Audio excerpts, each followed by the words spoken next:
আসসালামু আলাইকুম। আজ রান্না করব গরুর খুরা।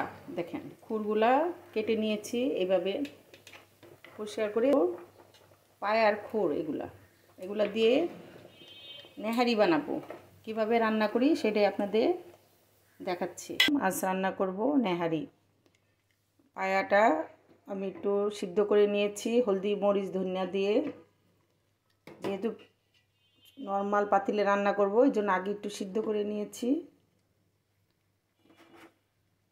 এখন এলাচি লবঙ্গ দারচিনি আদা রসুন, আদা দিয়ে দিলাম, এলাচ আর দারচিনি দিয়ে দিলাম, লবঙ্গ রসুন পেঁয়াজ কুচি।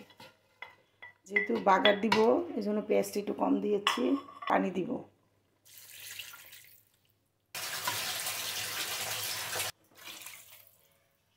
বেশি করেই পানি দিব। যেহেতু প্রেসার কুকারে রান্না করব না, পাতিলে রান্না করব, নর্মাল পাতিলে। পাতিল ভরে পানি দিব।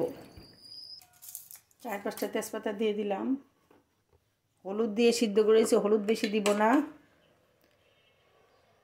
মরিচ আধা চামচ,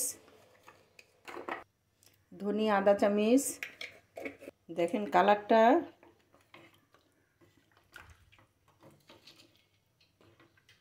এখানে আর আমি হলুদ দিব না। হলুদ মরিচ ধনিয়া দিয়ে সিদ্ধ করেছিলাম, হাফ সিদ্ধ। এই যে দেখেন, বেশি না, মানে অল্প সিদ্ধ করে রেখেছি। আর এই জন্য মরিচ হাফ চামচ দিয়েছি, হলুদ দিব না, ধনিয়া হাফ চামচ দিয়েছি। এখন এটা সিদ্ধ হোক। পাক উঠে গেছে, কোনো তেল ইউজ করি নাই, যেহেতু এটা এমনি একটু রিচ খাবার, কোনো তেল ইউজ করি নাই। বাগারে তেল দিব। একবারে ঢেকে রাখবো 1 ঘন্টার মতো। যেমন কীভাবে ফুলে ফুলে গেছে। এটা 1.5 ঘন্টার মতো এটা সিদ্ধ করেছি সব মশলা দিয়ে। এটা এখন বাগার দিব।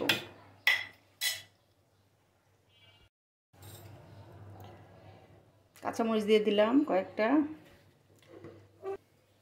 শুকনো মরিচ দিয়ে দিলাম, আর হলো পেঁয়াজ কুচি দিয়ে দিলাম। অল্প তেল দিব।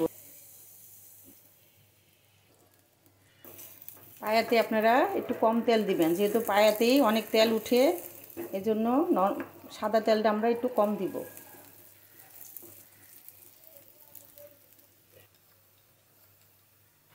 মেথি দিব অল্প, জিরা দিব হাফ চামচ থেকে কম, মেথিও হাফ চামচ থেকে কম।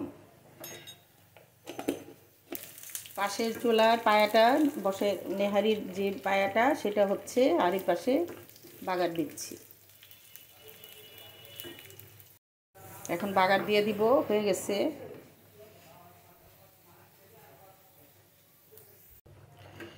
দেখেন কিভাবে বাগার দিই সেটাই দেখাচ্ছি।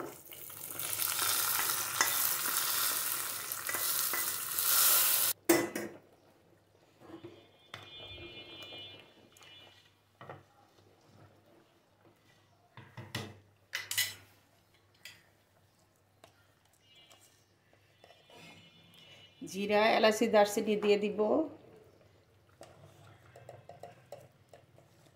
1 চামচের মতো। অল্প লবণ লাগবে। আমি কিন্তু লবণটা সিদ্ধ করার সময় লবণটা দিয়েছি। আপনারা নেহারিতে লবণ কম দিবেন, নাহলে কটা কটা হয়ে যায় লবণ। এই জন্য পরে লবণটা চেক করবেন। অল্প লবণ দিয়ে সিদ্ধ করবেন, পরে লবণটা দিবেন। আর নেহারিতে বেশি মশলা না, একটু হালকা মশলা দিয়েই করবেন। শুধু আদাটা বেশি দিবেন, আদা রসুন এটা বেশি দিলে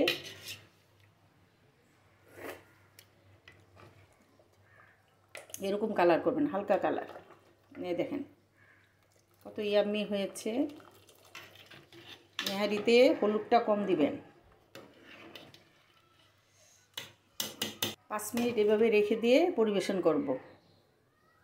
দিয়েছি চিনি, ইস্ট, দুধ, তেল, লবণ আর হালকা গরম পানি দিয়ে আটা দিয়ে করেছি। আটাটা গুলিয়ে নানের ডো বানিয়ে রেখেছি। এটা ওই পিঠটা ভালো করে হইলে উল্টাবো, আর চুলাটা আপনারা বাড়ায় দেবেন।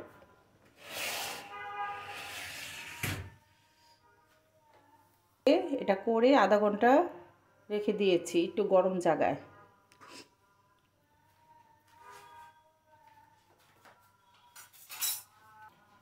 ওই এখন উল্টাই দিয়েছে, দেখেন।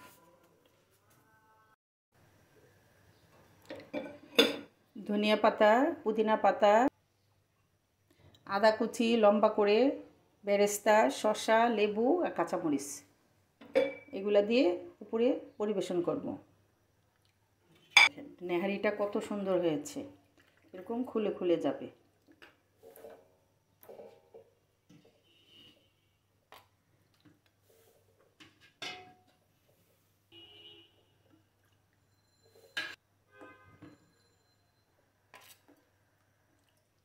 উপরে বেরেস্তা দিয়ে দিব অল্প, ধনিয়া পাতা, পুদিনা পাতা, আদা কুচি দিয়ে দিলাম। এগুলো আমার নেহারি। কত লোভনীয় একটা নেহারি রান্না করেছি। এটা আপনারা বানায়া কম মশলা একবারে সহজভাবে দেখিয়েছি। আপনারা এটা বানিয়ে এই শীতে মজা করে খাবেন। কীভাবে আপনারা এটা সার্ভ করবেন সেটা দেখাচ্ছি। ধনিয়া পাতা দিয়ে দিলাম অল্প, পুদিনা পাতা,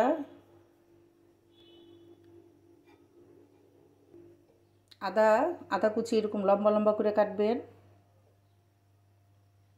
পাশে একটা লেবু দিবেন, বেরেস্তা দিবেন অল্প, আর অল্প শসা দিবেন। শসা এখানেও দিয়ে দিবেন অল্প, কাঁচামরিচ, পুদিনা পাতা,